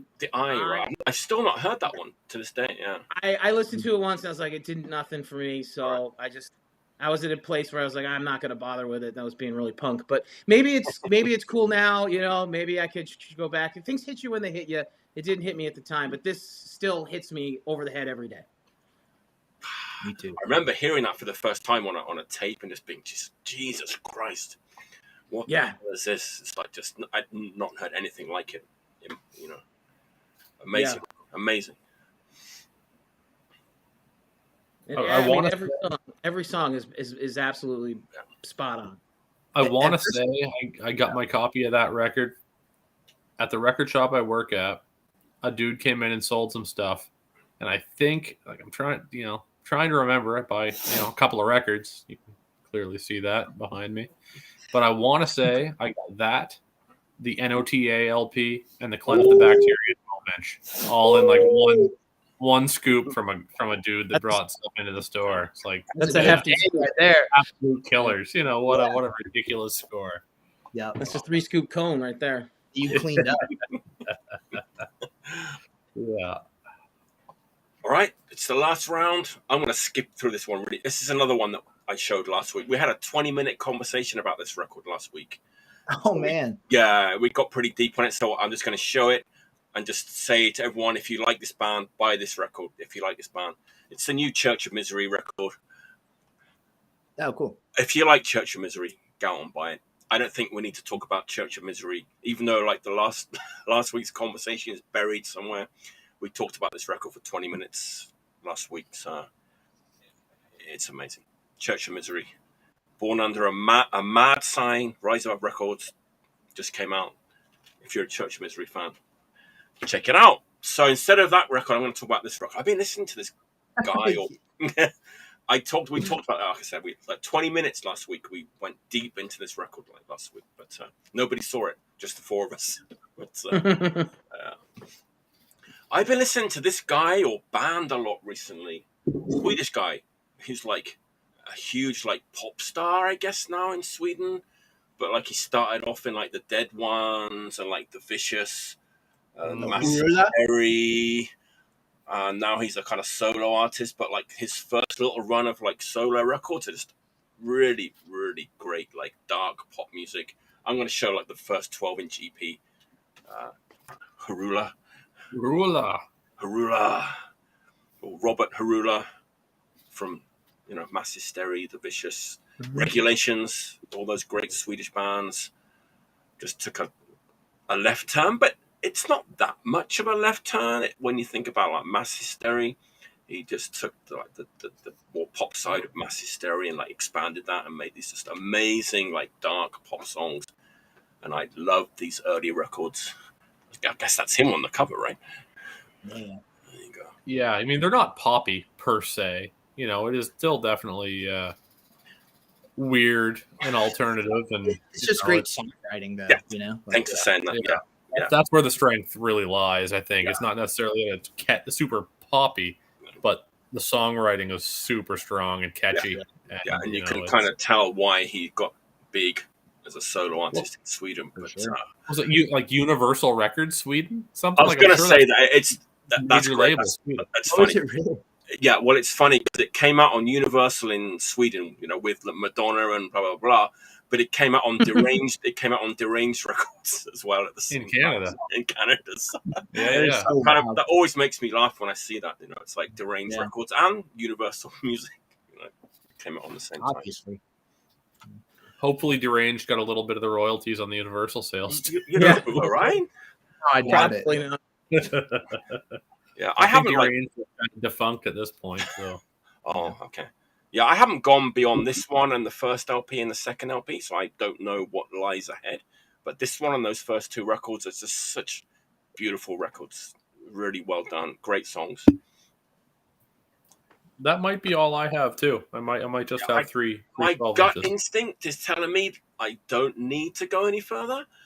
But if anyone thinks I should, let me know, because this first run of records is beautiful, beautiful songs, beautiful songwriting. It seems like pretty much everyone from that kind of group of bands, whatever left turn they're taking, always seems to make sense. Yeah, they do something. Like they don't. It may not be exactly what you're into, but you can at least acknowledge that for what it is, it's pretty good. For sure. Yeah. Yeah, I don't know. I couldn't count how many times we listened to that Vicious Alienated record in the store. Oh man, just over and over and over and over and over and over. They hold up too. They're still so good. But it's the songwriting, right? Isn't it? That's what it comes down to, right? Yeah, I think so too. Yeah. Even those Regulations records, I play those all the time. Yeah, to this day. Yeah. I know they came through once a long, long time ago, and we couldn't get them a show in town. Sadly, they skipped Moncton. It was a sad day. Yeah. That we tried our damnedest. They just could not get those guys a show in town. It was really last minute. They played Halifax, Nova Scotia, and then they didn't. We couldn't get them in Moncton, and they probably went on to Montreal or whatever the next day or a couple of days later. Right. But man, I would have loved to have seen those cats. Yeah. I mean, it's cool they even made it to Canada, really, Yeah, Felix Havoc brought them out, and he was like roadieing the tour with them. That makes sense. Right on. Yeah. Songwriting and catchiness is kind of important to me, but it is to me too. Yeah, it does. Even in like heavy music, yeah, it makes a big difference. Yeah. All right, Matt, what's your last pick of the day? Well, since I'm repping the Loud House benefit T-shirt tonight, classic Loud House Montreal, I should probably do the Loud House house band, right? The kings of the Loud House. There it is. City Weapons. Yeah. This is my favorite Entropy record. I could have picked this or Rock and Roll Babylon. Both of them are just pretty perfect albums. This is the one I tend to go to, though. Right. This is the one that I tend to put on the record player or, in my car, just about, every time I want to listen to Entropy. It's usually this guy. Just perfect kind of Motorhead worship, motor punk, motor charged, whatever you want to call that stuff. Yeah. These guys aced it. Yeah. Luckily, again, one of those bands that I got to play with, a number of years ago on the Fast and Loud tour, maybe something like that. They came east once. And we got to play with them in Fredericton, New Brunswick with Hard Charger and us. And, they were just amazing. Just amazing. What a at that point they were a 3-piece and they were just that perfect kind of Motorhead power trio.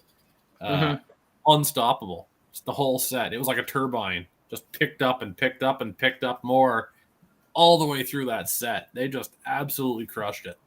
Yeah. And, sadly, this stuff is pretty out of print these days. These records are all starting to pick up a kind of ridiculous dollar value. And we need to see these come back. This is one of those feral word titles that we really need to see some reissues. I don't know if feral is totally done at this point, or whether it's just kind of very hit or miss, like the Death Side reissue, Death Side LPs. I think there was nothing. Then there was those Death Sides, and there's been, I think, nothing kind of since.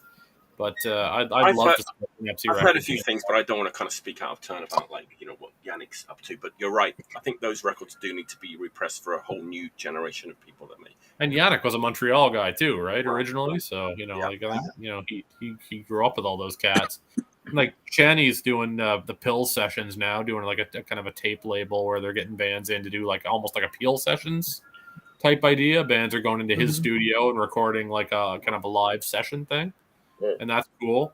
He did Droids a few years ago. I showed that record like 2 or 3 weeks ago, and nobody had ever heard it or heard of it. Really? Yeah, it's a good record. I showed it literally the day after I bought it from Revenge. I showed it, and I said, "I'm not really quite ready for this, but I think maybe this has kind of gone under the radar. Maybe if you're I agree. Agipunk, wasn't it? The Droids record. Agipunk, I think, like the old UK band. No, NFC. This is Channy and Sam, the drummer, doing like Killing Joke.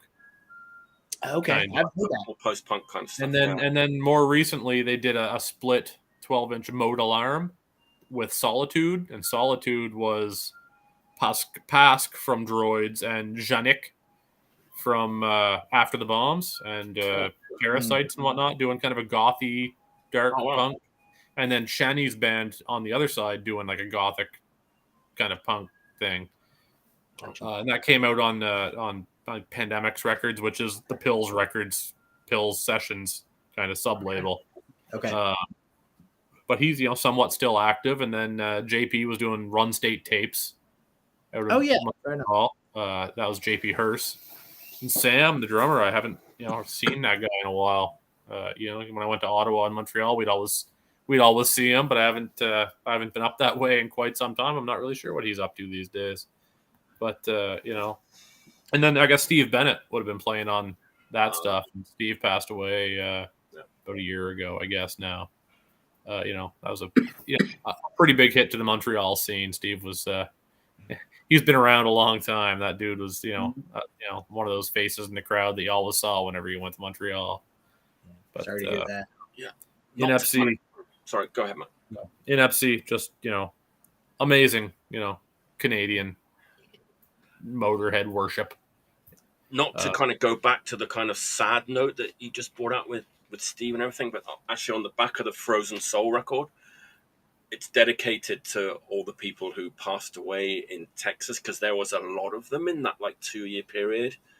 Like Wade Allison and Riley Gale. So it's like a list of 6 or 7 friends that and this album is dedicated to them. So it's kind of sad time, right? All the COVID period, and we lost a lot of people, right, in that time. Yeah, between fentanyl and COVID and mental health, and it's I'm sure that none of us could count on our hands and toes the number of friends that we lost in the last 2 or 3 years. It's been it's definitely been a rough time in the scene for that kind of stuff. It definitely sucks right now when it comes to the family and friends. It's a bit of a hard go. Right. Everybody's kind of hurting a little bit on that front. All right, let's bring it on home. Jeff, what's your last record name? Sorry, get the tissues out. So this is going to be kind of different from everything else I've showed, but cool. I just love this record. Cool. The solo record by Michael Monroe. Oh man, nice choice, man. So as a fellow big-haired dude, Michael Monroe is kind of our ambassador, But I love Hanoi Rocks, Me too, man. I've been a fan since I was a young boy. I love them. That's awesome. Yeah, I don't know. Like, I love that sort of just like, it's like glammy, but like it's just like dudes who clearly like love good rock and roll and classic punk and stuff, you know. And I think this record speaks to that so much because, like, honestly, I might gravitate toward this more than any other Halo Rocks record, you know. But for a long time, I sort of would listen to this and not really realize how many of the songs were covers. Like, I would say most of the songs are covers. You know, like I recognize like the Stiv Bader song and the MC5 song, but then like, you know, the first song, She's No Angel, like I had never heard of Heavy Metal Kids before. Now I know that song, you know. And then you know, they do Shake Some Action by the Flamin' Groovies, and I might even prefer the Michael Monroe version to the Flamin' Groovies version, you know.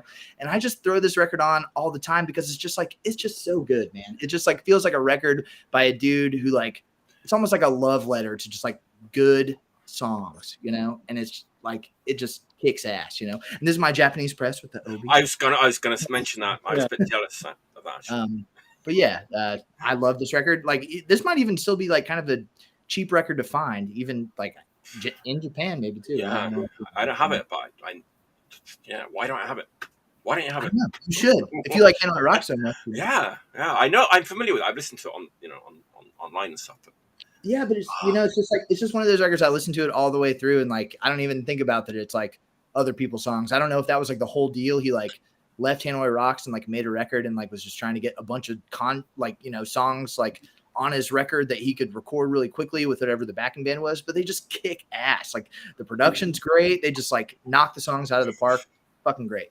Michael Monroe is a beautiful human being. He's like this like rock star in the old school sense of it, but yet he's like really down to earth.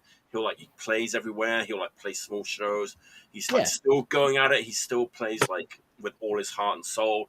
I think he's great. And they've just reissued that Demolition 23 record that was never available on vinyl. Right. Yeah. It's been reissued. And I'm going to pick that up soon. I got to grab that too. Yeah. Yeah, he just doesn't seem like an asshole, you know? Right. I've heard a lot of things about him. That he's just a really sweet guy, you know, like he's just this Finnish dude who like lives out in the countryside eating salmiakki. Yeah, exactly. Drinking, what was that shit you talked about earlier? Yeah. You know where I discovered that? You talk about Visu? Yeah, Visu. Yeah, Visu. Yeah. He probably pounds that stuff, you know. I don't know if he drinks it anymore, but he's healthy. He's healthy. He seems like a healthy man. Right. He looks like nothing healthy about Visu. Nothing healthy about it. Absolutely not. So I discovered Michael Monroe in an odd place. I discovered that guy on Guns N' Roses' Use Your Illusion 1. Okay. Yeah, he guests on like a song, and like as a 10-year-old kid, I was a big time Guns N' Roses fan. Sure. And that's like the first, cassette I ever bought with my own money was Appetite for Destruction. Yeah. And so when Use Your Illusions came out, I was, right into that, like at the time of release. And I remember folding out that J card and the tape, it was like this long, and reading it, like in my Bible there, going through that, reading every inch of that J card. And I discovered this guy named Michael Monroe who sang backups on, some song on that album, and that name all was stuck. And I kind of, started digging deeper as I got older and realized, oh, that's Hanoi Rocks guy. And then, then he becomes this. I actually had a crush. I had a crush on Michael Monroe. Like I still do.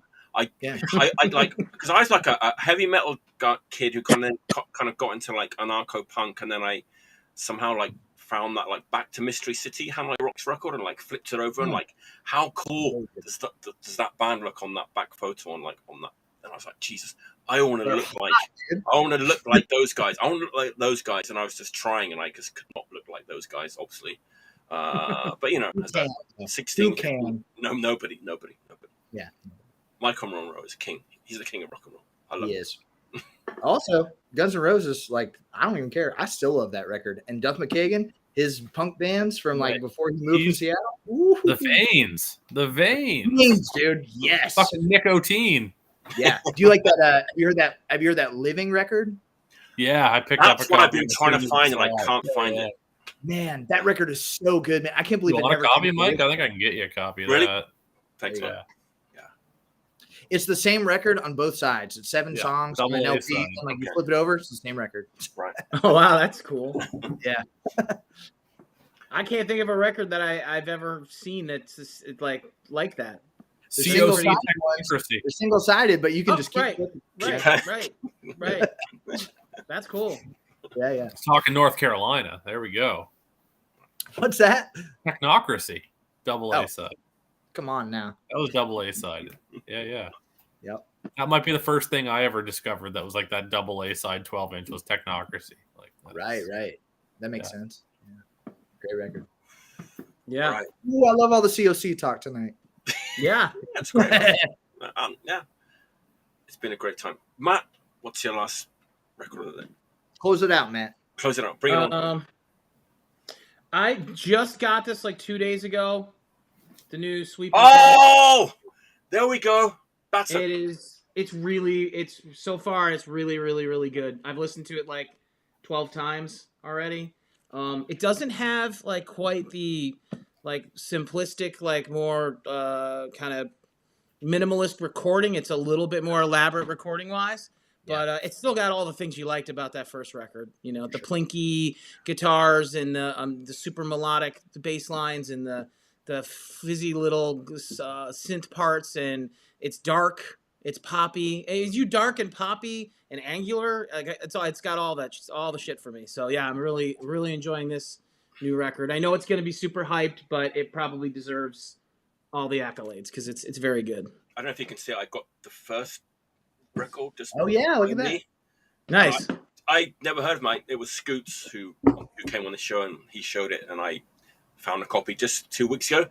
Oh, nice. Been playing that to death as well. Right. It's an amazing record. Yeah. So I can't wait to pick up the new one as well. Yeah. That first record is so good, and I think that this one is not disappointing me at all yet. So Nice. I think it might be as good. You know, it's not exactly the same, but I don't want it to be. I want to watch a band do something a little different.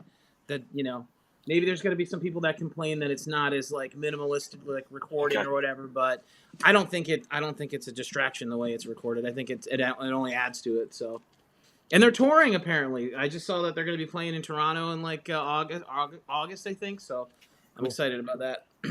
Let's just double check the name of the band. I think everyone knows what it is, but Sweeping Promises. Good living is coming for you. It's coming for you. I hope so. Yes. I meant to get a copy of that first LP, and like I kept seeing it, and I never ended up committing. And I think it's been pressed like 10 times. There's like 9 or 10 pressings. At Sorry State, that might be the best-selling record on an independent label we've ever had in the store. Wow. Yeah. Wow. Yeah, I can see that. Yeah. People love that record. It's so good. Like the first listen, I was like, I'm not really okay, this is good. Second listen, okay, I get it. Third listen, fuck, this is amazing. Yeah. This is amazing. Just earworms right into your head, and you're like, oh my god, it's so good. Oh, yeah. So if it wasn't for the show, I probably would never have found out about it because it was Scoots who recommended it, and it took me a while. I found a copy at Punk and Destroy, and man, what a great band. What a great band. That's on Sub Pop, right? This is on. It's on Feel It Records and Sub Pop. It's okay, on both gotcha. Yeah. So I mean, it's definitely going to be readily available. Yeah, it's definitely going to be a bigger distribution. But I think that I don't know if the CD is on Sub Pop or some digital. I just know that Sub Pop is a part of this, but it doesn't even say Sub Pop on this. What's that? I didn't know that. You know, because Feel It's been like a label Sorry State has dealt with for a long time, but I didn't know Sub Pop was kind of, helping out. They've been digging into weird stuff. They did that Lotion 7-inch not too long ago. Really? Yeah. Pop's digging into weird shit there. It's true. Make themselves a little relevant again, I guess. I don't know. Trying to get plugged in, It's funny. Right. It kind of goes back to that Relapse Records thing too, right? Right. That's what I was just going to say. Everybody's trying to expand their horizons and pull new people in because I think that people that are consuming music are a little bit more interested in different things. Well, because there's killer shit going on in the underground, it's just natural that would happen, Yeah, absolutely. And what a dark gothy punk band from Relapse is going to have a different perspective than a dark gothy punk band from Sub Pop or something. You know what I mean? It's all going to have a different. Because they're all coming from different references and different places, but it's just interesting. I think I think the more the merrier. Yeah. I agree. For sure. That was a fantastic episode. I had such a good time. I'm sorry I had to go to the toilet midway, but Shit I happens. had a good conversation, right? Yeah. Brilliant. I love doing this every week. I'm just really grateful to be able to do this and talk to you guys. So thanks for coming on. We'll probably talk for a little bit more after I press the stop button. Everybody, thanks for tuning in. Thanks for watching. I think we went live the whole way this time. I had this weird thing. My internet connection was seemed to be cutting out, which I don't know why, because I got but it'll be okay. Nobody's complaining. Nobody's been complaining. Nobody's complaining. I think I was here, but I might be a bit pixelated, like a bootleg from the 90s or something. I don't know. Okay, let me announce next week's show. Next week, same time, 10 p.m. Friday. It's the 14th, right? Brian from Drop Dead is third time on the show. He's always a good time. Great guy. He's good value. Sean from Pissed Happy Children and however many bands he's been in, Bastard Noise, and he was in Man is the Bastard, right? I think at some point. And Ian Orizaga, good friend, is coming on next week. It's going to be a great show, so make sure you tune in. Thanks for watching. It's been a great time. Have a great weekend. Until next time, stay healthy and stay clean. What's it? Good living coming your way, right? Good living. Good living is coming your way. That sounds like a bit of a sweeping promise, my friend. But let's see how it works.